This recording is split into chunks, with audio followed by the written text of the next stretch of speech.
Hi friends, ఈరోజు మనం ఉల్లిగడ్డ కారం చేసుకుందాము. చాలా బాగుంటుందండి. సో ప్రాసెస్లోకి వెళ్దాం. ఇప్పుడు నేను ఇక్కడ ఉల్లిగడ్డలు ఒకటే సైజులో అయితే కట్ చేసుకున్నాను. మరీ లావుగా కాకుండా ఒక రకమైన సైజులో. ఇది కొంచెం ఘాటున్న ఉల్లిగడ్డలే తీసుకోండి, టేస్ట్ బాగుంటుంది. వేడి వేడి అన్నంలో లేకపోతే రోటీలో అలా.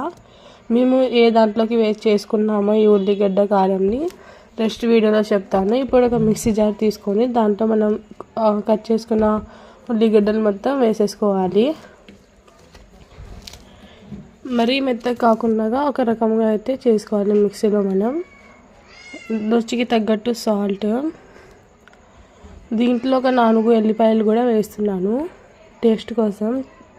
రుచికి తగ్గట్టు సాల్ట్ వేసుకోవాలి. మనం ఆనియన్స్ ఎన్ని తీసుకున్నామో దానికి తగ్గట్టుగా మనం కారం అయితే వేసుకోవాలి. ఒకవేళ మీరు ఎక్కువ తినేదైతే ఎక్కువ వేసుకోవచ్చు.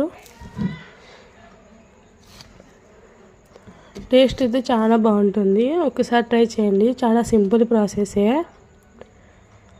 ఇందులో నేను కొంచెం చింతపండు కూడా వేస్తున్నాను, టేస్ట్ ఇంకా బాగుంటుంది.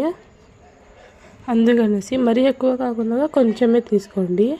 మరి మనం ఒకవేళ రోట్లు ఉంటే రోట్లు దంచుకోవచ్చు, రోట్లు లేకపోతే ఇలా మిక్సీలోనే చేసుకోవచ్చు. చూడండి, కొంచెమే తీసుకున్నాను చింతపండు, అది కూడా కడిగి వేసేసాను. మనం దీంట్లో వాటర్ అస్సలు వేయొద్దు, అంటే మనకి ఉల్లిగడ్డల్లోనే వాటర్ అనేది ఉంటుంది. మిక్సీకి అయితే వేస్తున్నాను. రెడీ అయిపోయింది మన ఉల్లిగడ్డ కారం. చాలా బాగుంటుంది. అప్పట్లో ఇదే ఎక్కువ తినేవాళ్ళు. చూస్తున్నారు కదా ఎంత కలర్గా ఎంత బాగుందో కదా. టేస్ట్ కూడా చాలా బాగుంది. ఒక్కసారి ట్రై చేయండి.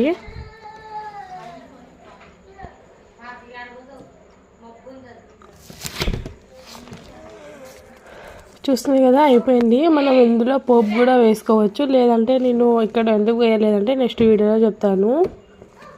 చూస్తున్నారు కదా ఎంత బాగుంది కదా. ఇందులో వాటర్ అనేది వేయకూడదండి, మనకి ఉల్లిగడ్డలోనే వాటర్ అనేది ఉంటుంది. ఇదే మన ఫైనల్ ప్లేట్.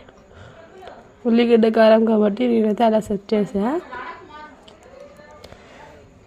నచ్చితే లైక్ చేయండి, షేర్ చేయండి. మీకు ఎలా కుదిరిందో నాతో కామెంట్ సెక్షన్లో చెప్పండి. సబ్స్క్రైబ్ చేసుకోవడం మర్చిపోవద్దండి ప్లీజ్. మీకోసం ఇంత కష్టపడి చేస్తాం కాబట్టి సబ్స్క్రైబ్ చేయండి. బాయ్.